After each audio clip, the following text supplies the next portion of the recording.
Un grand sage, satisfait des progrès de l'un de ses élèves, jugea qu'il était temps de lui faire mettre en pratique son enseignement.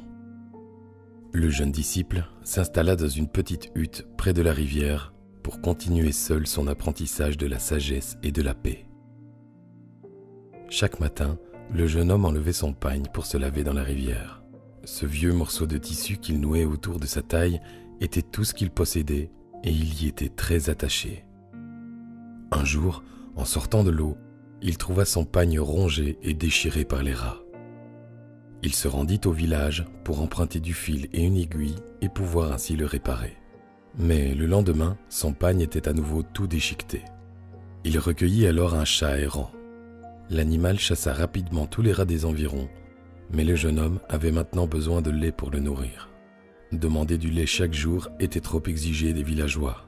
Il se rendit donc en ville pour rassembler la somme nécessaire à l'achat d'une vache.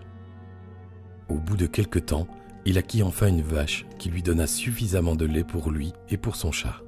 Mais l'animal brouta bientôt toute l'herbe aux alentours de la hutte. Le jeune homme devait maintenant se procurer du foin.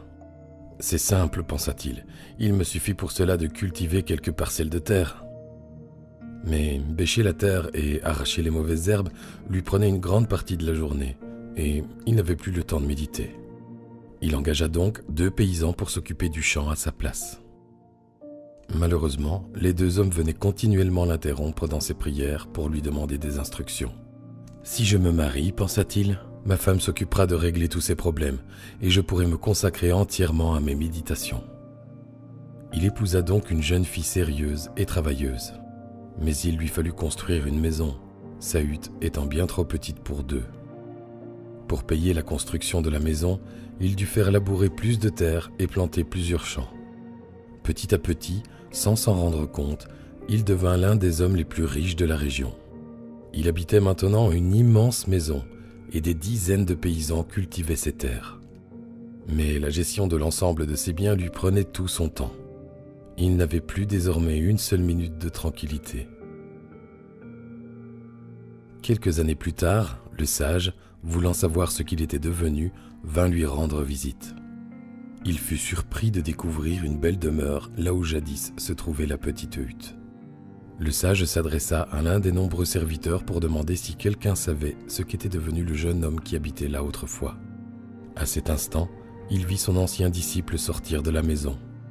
L'air soucieux, il s'entretenait avec plusieurs de ses intendants. Il portait toujours son vieux pagne, mais il avait revêtu par-dessus une belle veste à boutons dorés. « Est-ce vous, mon fils ?» lui demanda le sage étonné. « Qu'est-ce que tout ceci ? Que s'est-il donc passé ?» ?»« Maître, répondit le jeune homme un peu honteux, je vous assure que je souhaitais seulement conserver mon pagne. »« Malheureux, dit alors le sage. Celui qui s'attache aux choses qu'il possède en devient à jamais l'esclave et perd ainsi sa liberté. »